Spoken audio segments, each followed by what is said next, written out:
after months of spy photos, speculation, and a recording-breaking Nürburgring lap, Lamborghini finally revealed the Aventador SVJ during Pebble Beach in California.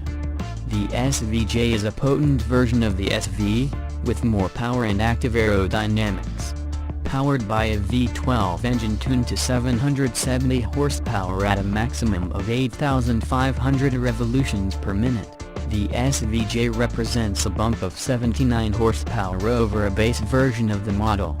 Torque output is equally eye-watering, as the SVJ model serves up 531 pounds-feet at 6,750 revolutions per minute.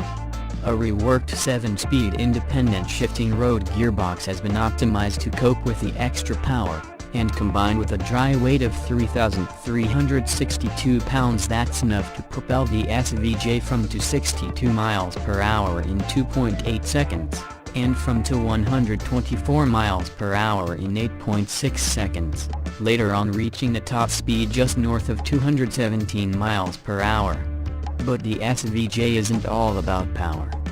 The new supercar features the second generation of aerodynamical Lamborghini Attiva active aerodynamics. AL 2.0 can vary aerodynamic flow to achieve high downforce or low drag depending on the driving conditions.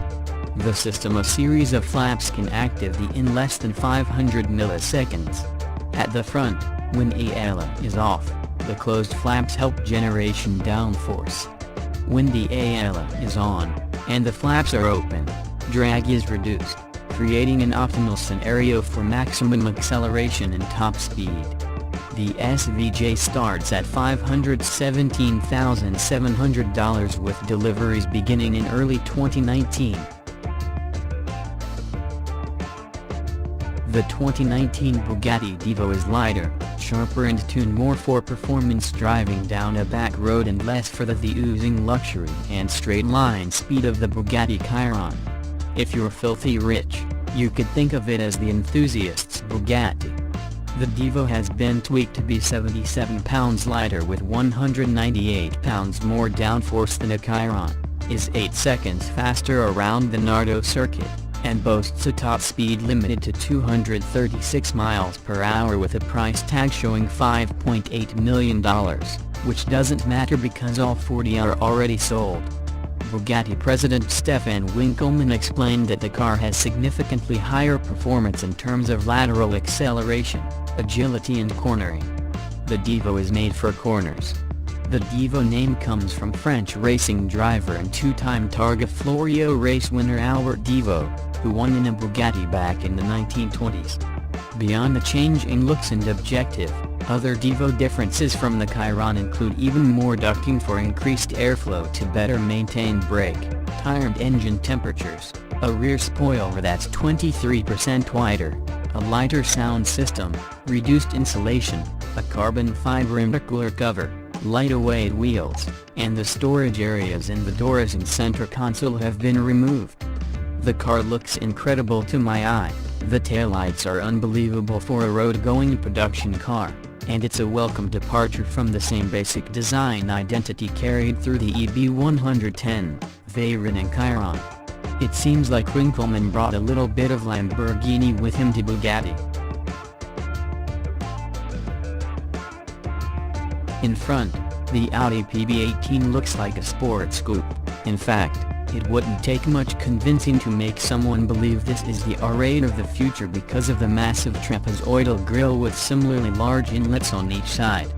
However, viewing the Audi PB18 from the profile and rear reveals that the vehicle is actually a three-door hatchback. The swept-back windshield leads to a flat roof and a pointed rear end. LED span the entire hatch. The PB18 uses a trio of electric motors, one powering the front axle with 201 horsepower and the other pair separately propelling each rear wheel with a total of 604 horsepower. During normal driving, the concept has a total of 671 horsepower and 612 pound-feet of torque is available to the driver, but a temporary boost to 764 horsepower is possible. Audi estimates this output is enough to reach 62 miles per hour in just over 2 seconds. Audi imagines using a futuristic solid-state battery with a 95 kWh capacity, which would allow for an estimated range of over 310.7 miles in the new worldwide harmonized light vehicle test procedure. An 800-volt charging system would top up the battery in just 15 minutes. Wireless induction charging would also be possible. To maximize efficiency, the electric motors generally handle the braking to regenerate power, and the traditional discs and rotors only come into play during hard stops.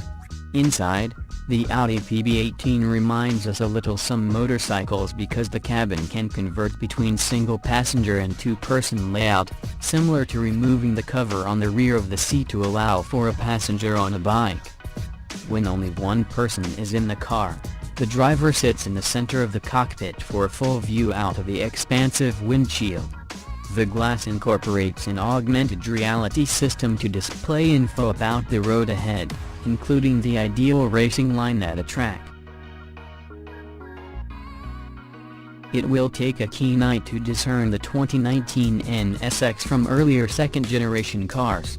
Exterior changes are limited to body color trim on the grille surround, front air intake mesh, and the mesh on the rear bumper. The optional carbon fiber exterior bits now feature a high-gloss finish. A new thermal orange pearl paint option will ensure everyone sees the NSX coming, and the optional carbon ceramic brakes can be fitted with orange calipers while the standard iron brakes can get red calipers. The hybrid all-wheel drive system, magnetic dampers, electric power steering, and stability control system have all been recalibrated to work with the new hardware, as well as a new Continental Sport Contact 6 tire. What hasn't changed is the hybrid powertrain that teams twin-turbo 3.5-liter V6 and 3 electric motors that combine to put 573 horsepower and 476 pound-feet of torque to the ground through a 9-speed dual-clutch transmission.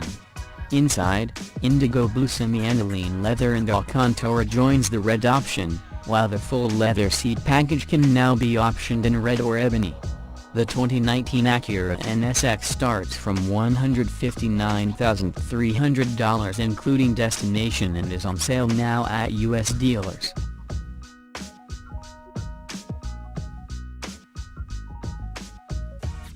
This race-spec version of the McLaren 720S will enter GT3 Racing Championships in 2019. Compared to the road car, McLaren says 90% of the 720S GT3's parts are newer optimized. Power comes from a racing-modified version of the regular car's twin-turbo 4-liter V8. The 720S GT3 has unique bodywork, including that giant rear wing. Safety upgrades include a roll cage, a carbon Kevlar seat with a 6-point harness and a fire extinguishing system. Each 720S GT3 will cost custom race teams a cool $564,000.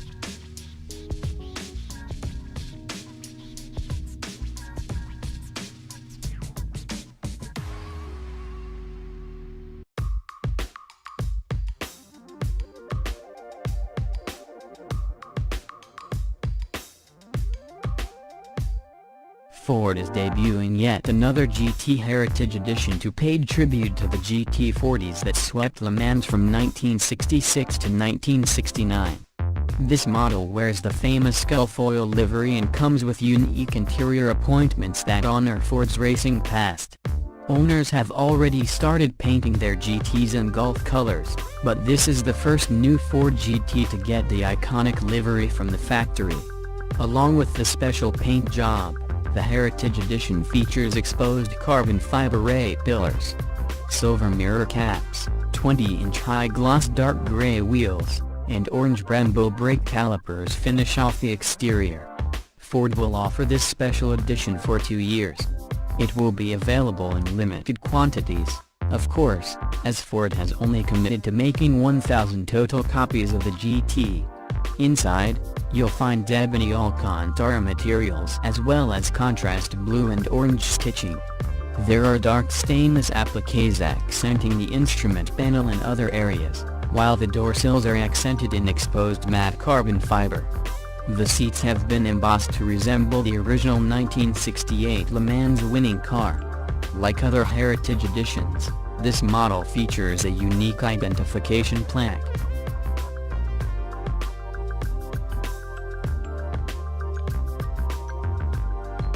After an interminable wait, countless spy photos, and a bevy of rumors, the 2019 BMW Z4 is finally here for an unveiling at Pebble Beach. Specifically, this is the inline-6-powered M40i trim in first edition specification. Despite the name, this model won't actually arrive in showrooms first. The Z430i will go on sale in spring 2019, and the hotter M40i won't hit dealers until the second quarter of the year. The M40i trim features a 3-liter turbocharged inline-6 engine that pushes the Roadster to 60 miles per hour in an estimated 4.4 seconds. BMW's US spec press release doesn't detail the Z4's power, but European models produce 335 horsepower. Due to the worldwide harmonized light vehicle test procedure emissions test, it's possible the American version could be more powerful. In addition to the potent power plant, the first edition comes with adaptive dampers, M-Sport brakes, and an electronically controlled rear differential. BMW won't spill all the beans about the Z4 yet and will reveal details like the horsepower on September 18th. Inside, the Z4 goes high-tech with a head-up display, digital instrument panel, wide infotainment monitor, and tiny screen for the HVAC readout. The center console features buttons to alter the driving mode, gear shift, and rotary dial to control the infotainment system. Occupants sit in sporty, highly bolstered seats with a sunburst pattern of seams on the headrest. A Harman Kardon surround sound stereo lets folks enjoy their music while enjoying top-down motoring. The supercar wears a host of upgrades developed by McLaren's official personalization department. They are grouped under the MSO Defined and MSO Bespoke headings. The stealth grey hue is the special 600LT's calling card, which MSO accented with an optional matte black and McLaren orange exterior package to highlight the supercar's aerodynamics. Also of note is the roof's coupe invisible carbon fiber. McLaren said in a Wednesday announcement that the roof's coupe was specifically inspired by the F1 Longtail. Not only does it add form, it's functional, too.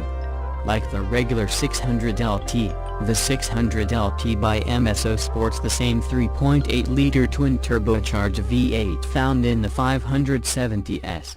Here, it makes 592 horsepower and 457 pound-feet of torque. A 7-speed dual-clutch transmission routes power to the rear wheels. MSO also took care to integrate the roof's coupe into the cabin. Drivers will find this coupe's cover incorporated into the headliner and two carbon fiber intake hoses integrated into the interior.